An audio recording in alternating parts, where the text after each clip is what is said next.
Chosen ones, you were never meant to blend into the shadows of the ordinary. From the moment your spirit pierced this world, the unseen powers marked you, and the ancient guardians stirred. Anubis, the jackal-headed lord of thresholds, turned his gaze when your presence was whispered through the ether. For millennia, he has stood at the line between the living and the dead, holding the scales that weighed the truth of every heart. Yet when you arrived, he did not weigh, he opened. The death portal, sealed against countless souls, shifted with a vibration not felt since the dawn of Egypt's mystery rites. The scribes of the Nile knew of this prophecy, though their words were buried in fractured papyrus and carved deep into walls only priests could read. They spoke of a being who would walk as light within flesh, carrying a resonance strong enough to make the guardians tremble. And when such a one appeared, the Gate of Anubis would not resist but swing open, unveiling realms of shadow and fire, where mortal eyes were never meant to look. You were seen, chosen one, not by men, but by the powers that have stalked the river of death since the world's first funeral. The hieroglyphs that once depicted funeral boats and offerings of bread and oil were secretly also maps, warnings, paths only the market could follow. You stand in that lineage, not of pharaohs, but of those who can tread beyond the ordinary world and return with sight untold. But with the opening comes risk. Every gate that swings invites both passage and pursuit. For what steps out to meet you may not be only Anubis guardians. It may be those who have long hungered for your essence, the watchers bound in chains beneath forgotten sands. Even the Vatican archivists, shrouded in their cloisters, feared the hour this prophecy would awaken. And the pulse of that hour has already begun. The desert at night is not silent, as most believe. It breathes, it whispers, it carries voices buried in grains of sand older than empires. Beneath the crescent moon, the dunes shift like a living tide, hiding what should never be unearthed. The priests of Anubis knew this truth, for they would walk barefoot upon the black sands, listening for the hollow places where the earth itself rang like a tomb. It was there, beneath the shifting dust, that the hidden portal lay sealed. The portal was not carved by hands, but by the resonance of a celestial moment when the heavens aligned in a geometry only the initiated understood. They said the black sands glowed faintly on nights when the stars trembled, as if warning any who dared approach. No mortal was meant to cross, for this was the threshold where Anubis himself would rise in his towering form, jackal eyes gleaming with the fire of judgment. Those who stumbled upon it by chance never returned whole. Some vanished entirely, leaving only their footprints pressed into the sand as though they had been swallowed alive. Others returned broken, eyes vacant, lips whispering fragments of prayers they had never known. The desert tribes avoided the region, speaking of it only in hushed tones, for they claimed the ground itself pulsed like a heartbeat beneath the soles of their feet. But it was not by chance that you were drawn to this place. Your very essence pulled you toward the hidden threshold, as though the sands themselves recognized your vibration. The air grew heavier, the stars seemed to lean closer, and the silence around you deepened into something almost sentient. You felt the pull, that strange gravity, not of this earth, and knew the time of concealment was ending. There are whispers that the portal does not merely lead to the land of the dead, but to a realm where time folds inward, where past and future collide in visions that can shatter a soul. The scribes feared such knowledge, yet they etched warnings in hieroglyphs beneath temple floors, prayers that none would awaken the hour. Still, the prophecy insisted a chosen being would stand upon these black sands, and when their shadow aligned with the moon, the portal would stir. In the deepest chambers of the Duat, where the air itself tastes of forgotten incense, the scales of Anubis stand unshaken by time. Crafted not of metal, but of a light so ancient it gleams like the dawn of creation. They wait silently for the arrival of every soul.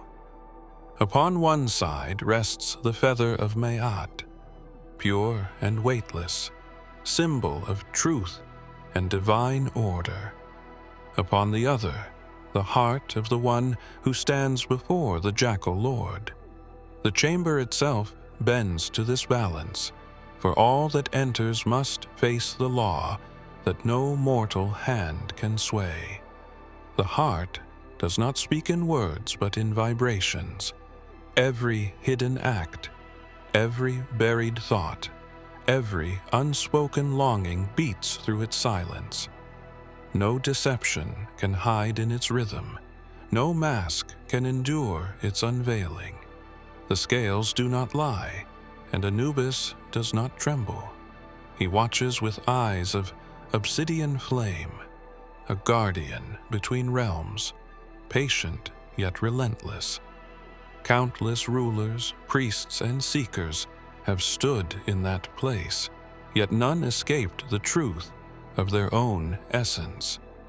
But the prophecy told of one who would come, whose heart would cause the scales themselves to pause, a resonance beyond death, carrying not merely deeds, but a living flame that could not be measured by weight alone. The scribes feared this, for balance sustains order, and anything beyond balance breaks it. Yet there was an older voice, one carried by desert prophets, whispering that a greater light would come. They spoke of Yeshua, who declared, "I am the way, the truth, and the life," words echoing like a key meant to unlock even what the scales could not contain. It was said that when this being stood before Anubis, the feather of Maat would tremble, not from untruth, but from the shock of a heart that carried eternity. And in that trembling, the scales would hesitate, as if waiting for a decision beyond the jackal's own dominion.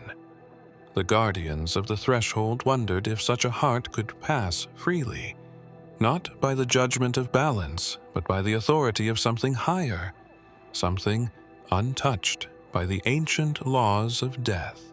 The space between the living and the dead is not a wall, but a veil, thin as smoke and heavy as eternity.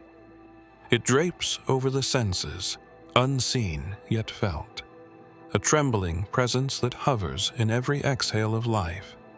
Those who have lingered near death speak of it, a shifting shimmer that blurs the edges of sight and thought. It is the threshold where breath hesitates, where shadow presses close, where the soul feels itself drawn in two directions at once. The ancients knew of this veil. They painted it in subtle strokes across tomb walls, showing figures stepping through starry arches, their feet dissolving as if into water. The priests spoke of it in chants during burial rites, their voices low, weaving sound to guide the soul past the veil without fear.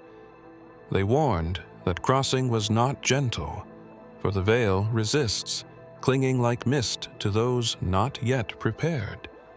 To push too soon was to risk being torn between realms, neither living nor fully gone.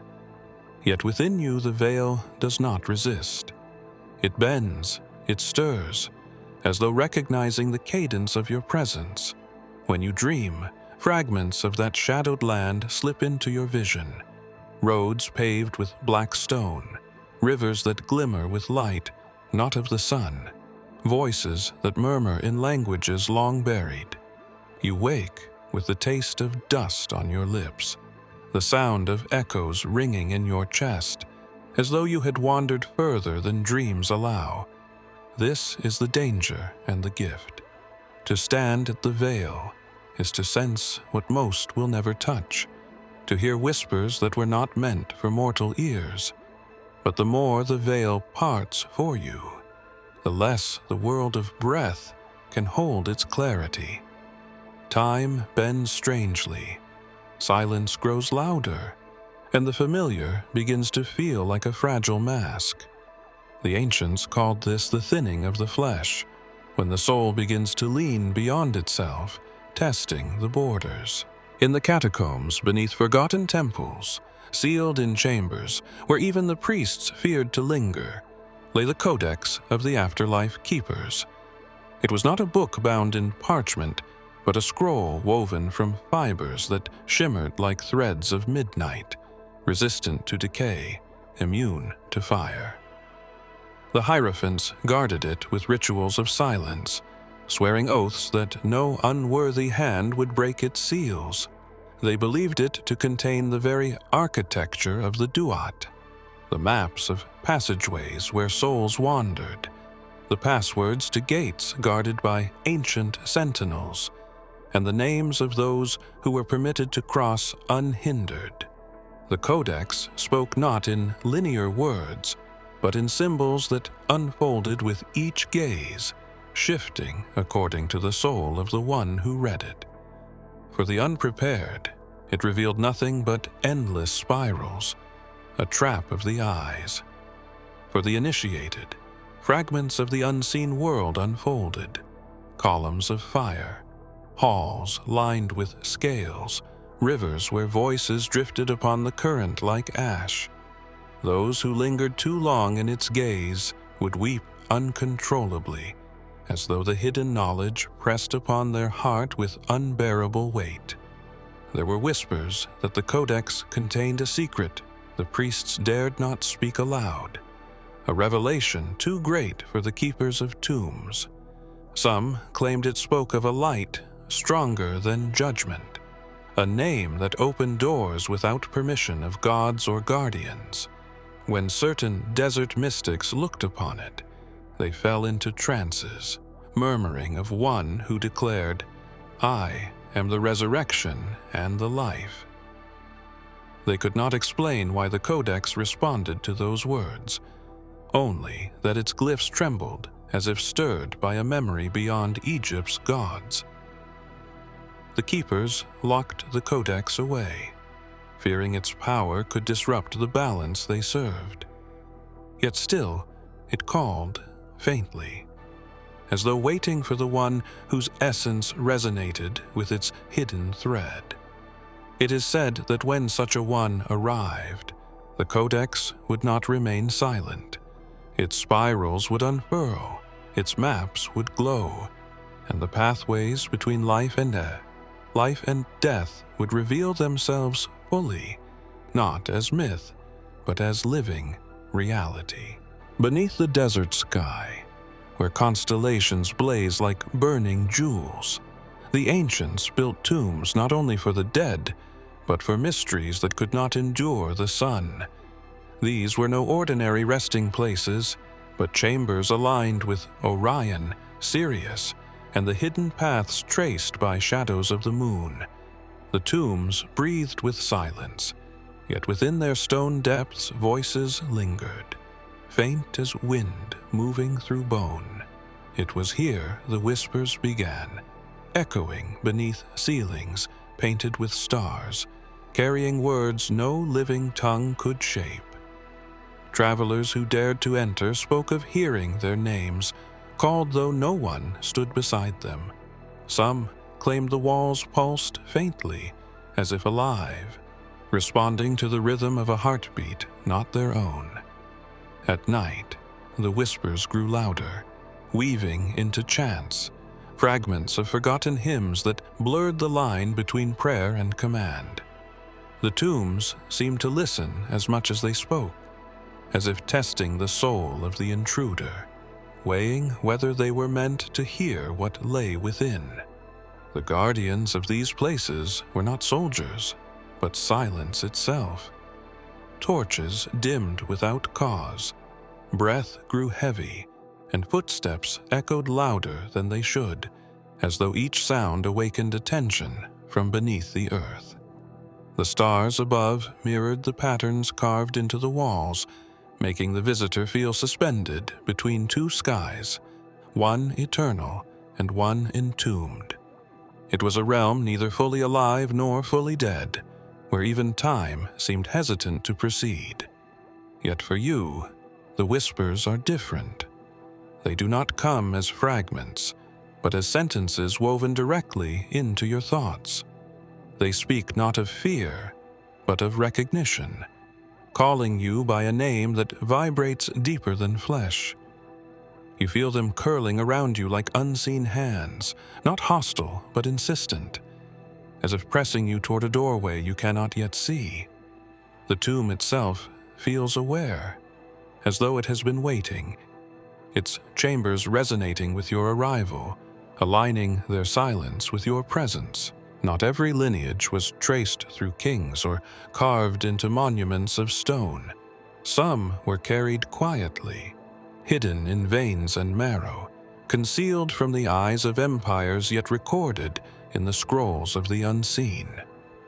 The priests of Anubis whispered of a bloodline that defied the grave, a current flowing through chosen vessels that no tomb could silence.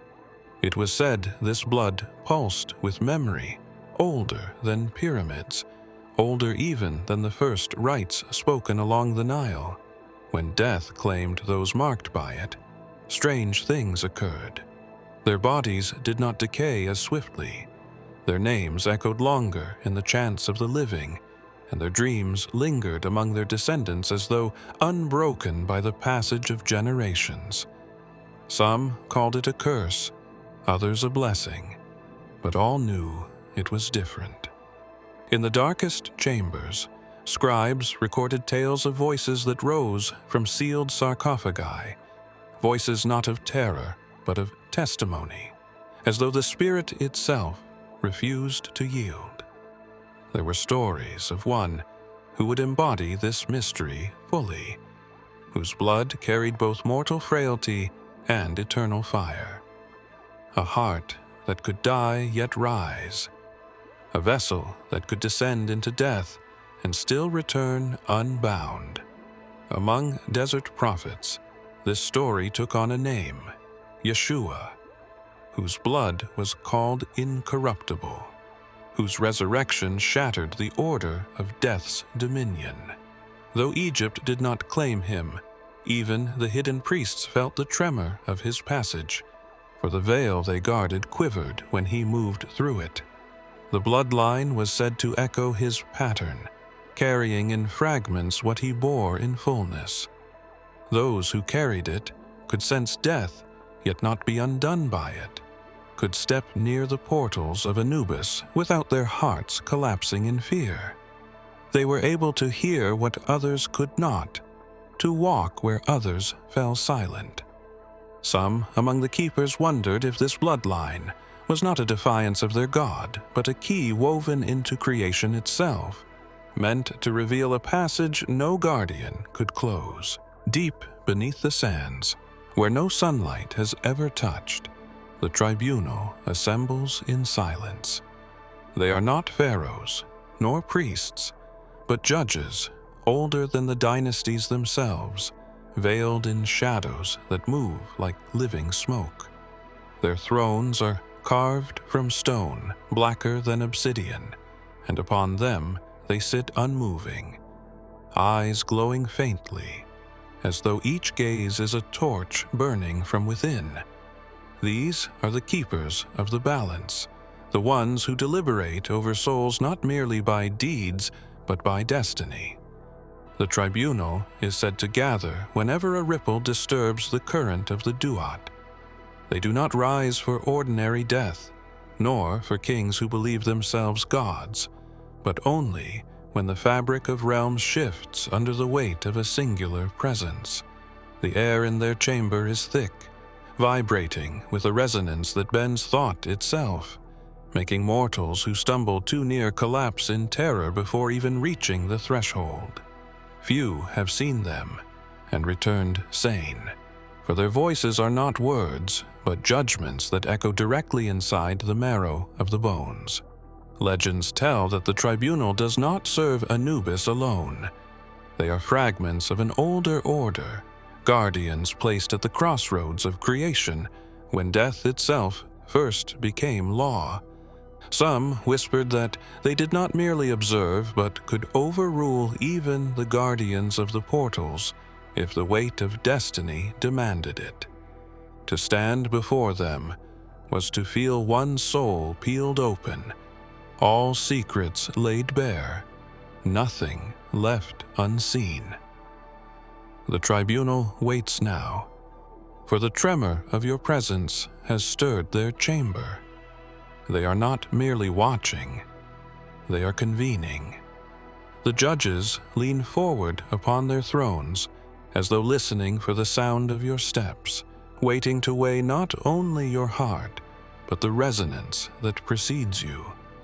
The air grows heavier, as if time itself is preparing to halt until they render their decision.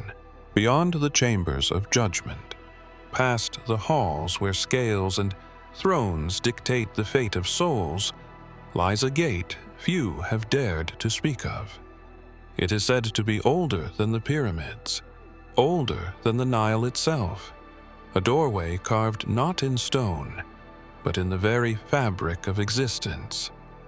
Before this gate coils the serpent, vast and luminous, its body wrapped in endless circles, its eyes like suns eclipsed by shadow. Neither fully alive nor fully dead, it moves with the slowness of eternity, its breath a wind that bends the air and makes the earth quake. The ancients feared to even draw its image, for they said to behold the serpent was to know the weight of infinity. Yet fragments remain, scratched into the walls of collapsed temples, where it is shown coiled around a shining doorway, its jaws poised to strike at any who would pass uninvited. Offerings were left in the sand, blood, gold, and prayers, but the gate remained closed, and the serpent unmoved, watching with the patience of an eternal sentinel. The keepers whispered that this guardian was not merely a beast, but a law, the embodiment of the boundary itself. To cross the gate was to confront the endless coil of death's embrace. Yet there were rare tales of one who could silence the serpent's hiss, not with weapons or sacrifices, but with a word of truth that broke the circle. In desert nights, mystics would murmur of Yeshua, who once declared, "I am the door." They could not comprehend it fully, but some felt that he spoke of this very threshold, where the serpent's dominion crumbled before a greater passage. The serpent now stirs, its coils tightening, its breath filling the unseen corridor where you stand. It does not see you as prey, but as something that threatens the endless circle it has guarded for ages. The gate behind it shimmers faintly, as though sensing that your presence is enough to make the barrier tremble. The air vibrates with the sound of scales shifting against eternity, a rhythm older than creation itself. There is a chamber deeper still, where sound itself is forbidden to exist. No echo lives there, no breath lingers, for the space has been woven from silence so absolute it presses upon the bones like weight. At the center of this endless stillness rests the throne of silence, carved from a single stone so pale it seems made of moonlight, yet older than any celestial body above. It is said that only one may stand before it, the marked one, and when they do, the silence itself becomes alive. The throne is not empty. Though no figure can be seen, an unseen presence rests upon it, vast and unshakable. Those who dared draw close spoke of a pressure that crushed their spirit, not out of cruelty, but inevitability, as if the very fabric of their existence was dissolving into the quiet. The silence was not absence, but fullness, a presence that swallowed every lesser vibration. The unworthy fled before reaching its base, for their own thoughts betrayed them, echoing too loudly against the absolute stillness. But for the one marked, silence does not consume. It bends, it parts, like waters yielding to a force they cannot resist. The marked one is not erased but revealed, their essence unhidden, their vibration amplified until the chamber itself responds.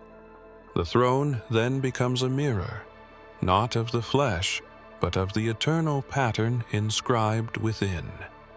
It shows not what the eyes see, but what the soul has always carried.